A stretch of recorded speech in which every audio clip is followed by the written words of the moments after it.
अस्सलाम वालेकुम। आज हम चार मौज़ूआत के ऊपर बात करेंगे जी। इस वक्त जो है, एक तो ये सितंबर अक्टूबर की जो जो ट्रांसफ़र और पोस्टिंग्स हैं उसने शोर मचा, उसके लिए शोर मचाया हुआ है कि शायद उससे कोई बहुत बड़ी तब्दीली वाक़या हो जाएगी, तो उसके ऊपर बात करते हैं। और दूसरा जो है, ये जो नूरा कुश्ती हो रही है कोर्ट और इस्टेब्लिशमेंट के दरमियान, बड़े बड़े व्लॉगर्स और रिपोर्टर्स वो ये बता रहे हैं जनाब, कोर्ट ने ऐसा कर दिया, बंदियाल कोर्ट ने ऐसा कर दिया, एस्टेब्लिशमेंट ने ऐसा कर दिया। और परवेज़ इलाही साहब को जनाब एक तरफ से ऑर्डर आता है कि जी छोड़ दो, दूसरी तरफ से आता है पकड़ लो। तो ये जो नूरा कुश्ती है इसके ऊपर बात करेंगे। फिर तीसरा हमने बात करनी है कि ब्लैक मार्केट में जो इस वक्त में धमाल डली हुई है, डॉलर और डॉलर तो हमारे आंखों के सामने नजर आ रहा है ना। जितना स्टॉक एक्सचेंज है उसकी फ्लक्चुएशन गैर मामूली है। बिलियंस ऑफ डॉलर निकलता है और बिलियंस ऑफ डॉलर ऐड होता है। अब उसके अंदर जो है ना, एवरी वीक जो है ना मिलियंस ऑफ डॉलर की करप्शन हो रही है। इसके ऊपर बात करेंगे। अच्छा, चौथा जो आखिरी जो मौजू है, मियां मोहम्मद नवाज शरीफ की वापसी, मरीम नवाज शरीफ की एक्टिविटीज और नून लीग की चुप, ये क्या चक्कर है, इसके ऊपर बात करेंगे। यानी कि ये चार मौजूआत हैं। तो शुरू करते हैं जी। सबसे पहले जो उनसा है, सितंबर अक्टूबर में जो ट्रांसफ़र और पोस्टिंग्स है ना, उसके ऊपर ये हो रहा है कि शायद ये कोई गैर मामूली हैं। बाजवा साहब ने अपने जाने से पहले जो उनसा ने ये कर दी थी, उनको नहीं करनी चाहिए थी। तो ये वैसे एक रूटीन का हिस्सा होता है, कर भी दें तो कोई फ़र्क नहीं पड़ता और ना भी करें तो इससे कोई फ़र्क नहीं पड़ता। हाँ, ये बात ज़रूर है कि बहुत सारे ऐसे ऑफिसर्स जो जिन्होंने अगले साल के अंदर अंदर जो रिटायर हो रहे होते हैं, उनको ऐसी सॉफ्ट पोजीशन में लाया जाता है कि जहाँ पर वो सीनियर मोस्ट होते हैं और जहाँ पर वो यानी कि जो टाइम पास करते हैं, 2 महीने हैं, 4 हैं, 6 हैं, 8 महीने हैं, वो जो उनसे मेल मुलाकात, आगे पीछे दौरे करना, जाके मुलाकातें करना, मैसेज में जाना, ये सारा होता है। ये एक रूटीन कैसा है। एक बात, दूसरी बात ये होती है, ये जो पाकिस्तान के अंदर इस वक्त में परसेप्शन बना रही है गैर मामूली तौर पे जो है ना, या आप गैर दानिशतगी के अंदर, जो हमारे व्लॉगर्स हैं और न्यूज़ के जो लोग हैं वो ये बता रहे हैं कि जनाब शायद जो हाफिज साहब हैं वो अपने पसंद के ऑफिसर्स ऊपर लेके आएंगे और सब हुतल पुतल हो जाएगा, और जो पहले हैं वो बेईमान हैं, जो दूसरे आएंगे वो ईमानदार आएंगे। नहीं, ऐसा कुछ भी नहीं। ये बिल्कुल बात को समझना होगा। ये एक रूटीन की बात होती है और ये इदारा जाती प्रोग्राम होता है। चीफ कोई शक नहीं कि वो डिसाइड करता है, कि देखता है कि जो कोर कमांडर्स होते हैं वो नीचे अपने मामलात को देखते हैं और फिर वो रिपोर्ट देते हैं, फिर इसमें पॉलिसी बनाई जाती है कि हमने क्या करना है। तो इससे कोई बहुत बड़ी तब्दीली वाकई नहीं होगी। ये बात कहने को जब एक कह देता है दूसरा कह देता है। अगर अगर आप समझें, कोर कमांडर्स हो गए या 2-3 और सीटें हो गई चीफ के अलावा, अगर वो अपनी मर्जी चला रहे हैं तो फिर ये ऑर्गेनाइज इदारा कैसे हो गया, ये बात को समझे। यानी कि अगर आईएसआई जो है, मैं नाम लेके बात कर रहा हूं ताकि बात बिल्कुल वाज़ेह रहे, वो अपने धुन में चली हुई है और जो इंसान चीफ अपने ही धुन में चला हुआ है, और जो इस्टेब्लिशमेंट है यानी कि आर्मी इस्टेब्लिशमेंट है वो अपने ही तरीके से चल रही है और दोनों आपस में रस्सा कशी कर रहे हैं, तो फिर ये क्या फ़ायदा हुआ।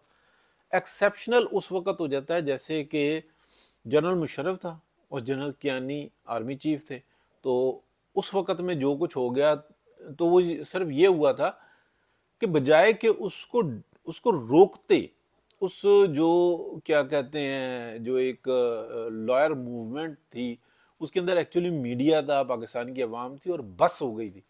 तो उसको उसको भी रोका जा सकता था, लेकिन डैमेज बहुत बढ़ जाता था। तो वो कियानी साहब ने रोका नहीं था उसको। अपना जो आईनी किरदार था वो वहाँ तक महदूद रहे थे, और उसके बाद जो ना जनरल मुशर्रफ आ गए, जनरल मुशर्रफ हट गए और ये सारी सूरत हाल बन गई। अदरवाइज तो वो यही थे ना कि मैं ताक़यामत में ही रहूँगा, जनरल मुशर्रफ साहब। तो ये एक आ गया कि इतनी बड़ी कोई तब्दीलियाँ नहीं आएंगी। हाँ, अगर इदारे ने वाकई में सरेंडर कर लिया, जो मौजूदा सूरत हाल नज़र आ रही है कि भाई हमने जो 9 मई का वाकया था, हालांकि वो भी उसके अंदर जो लोग थे पीटीआई के लोगों के साथ, वो भी सबके सामने है, नहीं करते तो फिर ना करें। तो ये सारी चीज आप समझ लीजिए कि ये कुछ इतनी बड़ी तब्दीली नहीं आएगी। इस वक्त में जितने ऑफिसर्स हैं ना, वो अपनी मर्जी से कुछ नहीं कर रहे, वो भी एक प्रोग्राम के तहत सब कुछ कर रहे हैं। अच्छा, जो दूसरा जो मौजू है हमारा, नूरा कुश्ती, देखें एक चीज़ की ना हद होती है, पाकिस्तान की अवाम किस हद तक बेवकूफ़ बनेगी। बंदियाल जनाब वो अपनी कोशिश वो चालें चल रहा है, और पीछे पीछे एजाजुल एहसन, मुनीब अख्तर साहब, ये जनाब हम ख्याल जो ग्रुप है ये सारा इतना स्ट्रॉन्ग है कि ये इस्टेब्लिशमेंट से टक्कर ले रहा है। इस्टेब्लिशमेंट के पास ना तमाम की ना हित्ती बित्ती होती है, अपनी भी और दूसरों की भी। तो ये ऐसा होता नहीं है। देखें, कोर्ट ने, सुप्रीम कोर्ट ऑफ पाकिस्तान ने इस बात को समझ लें कि पिछले जो आप कह लें 7-8 साल की जो स्टैब्लिशमेंट के काले करतूत थे ना, उसका सारा मलबा उठा के अपने ऊपर रख लिया। वो किस तरह से वो खड़े हो गए जनाब, स्टैब्लिशमेंट को हार्ड टाइम दे रहे हैं, ऐसा कर रहे हैं, वैसा कर रहे हैं, और उसकी बात नहीं मान रहे, और स्टैब्लिशमेंट इस वक्त मुल्क को बचा रही है जनाब, और वो बेड़ा गर्क कर रहे हैं। हालांकि दोनों ने मिलकर बेड़ा गर्क किया। कौन कम था? साकिब निसार कम था या जनरल बाजवा कम था? कौन कम था? ठीक है, आप बताएं ना, देखें कि आसिफ सईद खोसा कम था या जनरल फैज कम था? कौन कम था? ये सब एक ही थाली के जट्टे बट्टे। तो बाद में आके ये आपस में लड़ पड़े। ये जो व्लॉगर्स भी हमारे जो उनसे ना लगे हुए हैं, चलें ठीक है, वो अपनी खबरें बेची जाएं, लेकिन थोड़ा सा अक्ल का इस्तेमाल करें कि मज्जा मज्जा दियां भैना, ठीक है, आपस में मफादात, तूने ज्यादा कमा लिया, थोड़ा सा मैं कम कमा लिया, मेरा वहां पे हाथ पड़ रहा था, मैं जनाब पीछे रह गया, इस किस्म की इनकी डिस्कशन होती है और कुछ भी नहीं है। तो ये नूरा कुश्ती हो रही है। अब आ जाते हैं जी ब्लैक मार्केट में धमाल। डार साहब, अब ये समझें ये धमाल क्यों होती है। जब डार साहब लंदन में थे और ये हुआ कि वो वापस आ रहे हैं, तो डॉलर एकदम से डाउन हुआ थोड़ा, सिर्फ इस खबर आने से। और स्टॉक एक्सचेंज और दीगर जो मार्केट थी ना, वो एकदम से स्टेबल होना शुरू हुई। लेकिन जब वो आए और उसके बाद देखा कि मुदाखलत तो बंद ही नहीं हो रही। जो इन्वेस्टर होता है ना, बहुत सीरियस होता है, वो बहुत दूर की सोचता है और छोटी सी चीज से नतीजा अखज़ कर लेता है। यानी कि हकीकत पर मबनी ग्राउंड रियलिटी पे जो चीज होती है ना, उससे नतीजा अखज़ कर लेता है। उन्होंने देखा कि ये तो काबू नहीं आ रहे, बेड़ा गर्क किया, हम धमाल डालेंगे। वो उधर से मुदाखलत करेगा, ज़मीनों पे कब्जे हमने करने हैं, कॉलोनियाँ हमने बनानी है, और सारे मामलात को हमने अपने कंट्रोल में रखना, ऊपर से हमने प्रेस कॉन्फ्रेंस से एक दो जड़ देनी है, दैट्स इट। अब ये संभाले, हम लूटेंगे मजीद। तो फिर एकदम से जो जाना, ये ब्लैक मार्केट में उथल पुथल शुरू हो गई। अब जैसे ये बाहर निकले हैं PMLN, यानी कि वो एक अपना जो कमिटमेंट थी मियां नवाज शरीफ की, वो पूरी करके निकली है, वो फिर आउट ऑफ कंट्रोल हुई है। इस टाइम में मुनाफा कमाने वाला मुनाफा कमा रहा है। पाकिस्तान की अवाम, क्या दुनिया की अवाम, पूरी दुनिया, पूरी गैलेक्सी जहन्नुम में चली है। इन्वेस्टर को इससे कोई गरज नहीं होती, वो बेहिस होता है। और ये दुनिया का असूल है। हम जज्बाती होकर सोचते हैं कि बिच्छू सांप जो है ना वो हमारे पर रहम करे, वो नहीं करता, उसकी मिजाज ऐसा होता है। तो ये ब्लैक मार्केट की सूरत हाल आ गई। अब आ गई जनाब चौथा और आखिरी मौजू, जिसको हम कंक्लूड करते हैं फटोफट। ये है नवाज शरीफ की वापसी और मरीम नवाज शरीफ की एक्टिविटीज। नवाज शरीफ का हाथ पकड़ के लेके आया शहबाज शरीफ साहब और कहा दिया अक्टूबर में वापस आ रहे हैं। नवाज शरीफ की एक ट्वीट नहीं आई, मरीम नवाज शरीफ की एक ट्वीट नहीं आई, पार्टी का कोई इजलास नहीं होगा। यहाँ पे ख्वाजा साद रफीक खामोश बैठे हुए हैं, बाकी दीगर लोगों को खामोश आप देखेंगे। शायद खाकान अब्बासी बेहतरीन तरीके से पार्टी को ऑर्गेनाइज करने के लिए धीमे धीमे चल रहे हैं, अपने वार्ड में और पार्टी के अंदर जो है ना अपना अहम किरदार अदा कर रहे हैं। जिस तरीके से गंद फैलाया था ना उस ग्रुप ने, जो बस पाजी मैं हूं ना, उस उनके साथ कुछ थोड़े से हैं लोग, वो मतलब वो कैसे होते हैं ना, जो लटके हुए होते हैं, वो साथ साथ ही होते हैं हमेशा। तो वो जो उनसे ना यानी कि जैसे रीछ के पीछे लुबड़ी होती है कि वो रीछ मारेगा शिकार, तो मैं बीच में तो बोटियां खा जाऊंगी। इस तरीके से जो लटके हुए होते हैं, वो उनकी मैं बात कर रहा हूँ। वो लटक के जो ना साथ साथ हैं, वो इस किस्म की खबरें फैलाते रहते हैं। फिर जो अपोजिट साइड होती है ना, उसके अंदर से कि जनाब वो मिफ्ता साइड पे हो गया, शायद खाकान अब्बासी पार्टी छोड़े, ना ना ना, ऐसी कोई बात नहीं है। मियां नवाज शरीफ का राइट हैंड है शायद खाकान अब्बासी। मे बी के नेक्स्ट वजीर आजम भी शायद खाकान अब्बासी आ जाए, मे बी। और मे बी वाइस की एक कोई सीट निकाले। मरियम अगर प्राइम मिनिस्टर बनती है ना, तो उनका जो राइट हैंड बनेंगे ना, वो शायद खाकान अब्बासी बनेंगे। ये मैं आपको बहुत अंदर की इतला दे रहा हूं। तो नून लीग की जो खामोशी है, जो चुप है ना, वो इसी वजह से है क्योंकि बड़े सीरियस लोग हैं, काम करना जानते हैं, काम करना आता है।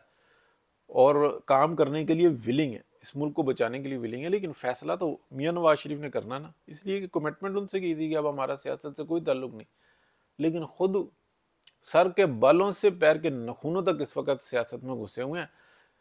लेकिन बीच में एक गारंटर है, ये याद रखिएगा, वो जो गारंटर है ना, वो जब अपनी देखेगा ना एक लिमिट से जब मामला बढ़ जा रहा है, तो वो किस तरीके का एक्ट करेगा उसका ना मुझे अंदाजा है और ना किसी और को अंदाजा है, या किसी को और को अंदाजा हो सकता है, मुझे अंदाजा नहीं है, लेकिन मुझे ये पता है कि वो अमल दरामद कराना जानता है। वो अमेरिका से ये कहता है कि तुम्हें 1000 बिलियन डॉलर के लिए टाइम चाहिए, तुम नहीं दे सकते, तो ठीक है, हमारी 2 लाख फैमिलियां जो उनसी है ना, वो एडजस्ट करो अपने पास, सारे निकम्मे कूड़ कबाड़ वो अमेरिका भेज देता है, ठीक है, टाइम दे देता है, उसको पता था डिफ़ॉल्ट ही करेगा और क्या करेगा, उसमें भी फिर हमें कंप्रोमाइज़ ही करना पड़ेगा, बड़े खूबसूरती के साथ वो काम करता है। तो प्लान बी जो उनसा ना, वो भी उसी के पास ही है। प्लान बी उसने अपने हिसाब से निकाला था, लेकिन पाकिस्तान की आवाम के लिए बेनिफिट है, वो फिर जो उनसा ना उससे थोड़ी सी घबराहट होती है कि हमारी कॉलोनियाँ, हमारे कारोबार, हमारे टैक्के, हमारे शशके, हमारी वेस्टर्न के अंदर जो उनसा ना 2 नंबर जो अकाउंट हैं उसके ऊपर कोई सवाल नहीं उठा रहा, सब उड़ जाएंगे। तो थोड़ा सा मामला जो है ना यहाँ पे ऐसे बैलेंस हो रहा है। तो ये है मियां नवाज, ये है नून लीग की खामोशी के पीछे एक बहुत बड़ा राज, कि वो बैठे हुए हैं कि ठीक है मियां साहब ओके का सिग्नल देंगे, हम काम शुरू कर देंगे, अदरवाइज हम बैठे हुए हैं ना, कोई बात नहीं। इलेक्शन का मसला नहीं है, पीएमएलएन की जो मेन कोर कमेटी है ना, वो इस बात से उसका डर नहीं है कि हम इलेक्शन में हारेंगे या जीतेंगे, इन्होंने कौन से पैसे कमाने हैं। अल्लाह का शुक्र है कि इस वक्त में पीएमएलएन के पास जितनी बड़ी टीम है ना, जो मेन करते धरते हैं, एक तो इलाकाई सियासत करते हैं ना, क्योंकि कारपोरेशन वगैरह नहीं है, वो एक अलहदा चीज होती है, लेकिन वो उनके भी टैक्के होते हैं, ठीक है, वो जरा अपना रोब दबदबा एमएनए या पुत्र दे फलाना ये वो इस तरीके का मसला होता है। लेकिन जो मेन काम करने वाले ना, एक सिंगल रुपए की करप्शन किसी पे साबित नहीं हो सकती, इसलिए कि की नहीं है, ये एक शौक के अंदर काम करते हैं और थोड़ा बहुत दिमाग लगाते हैं अपने कारोबार के लिए, जो रोजगार के लिए, और बहुत पैसा कमाते हैं, इसलिए कि अल्लाह पाक ने सलाहियत बहुत दी हुई है, हविस नहीं है, तो इसलिए इस तरफ आते हैं।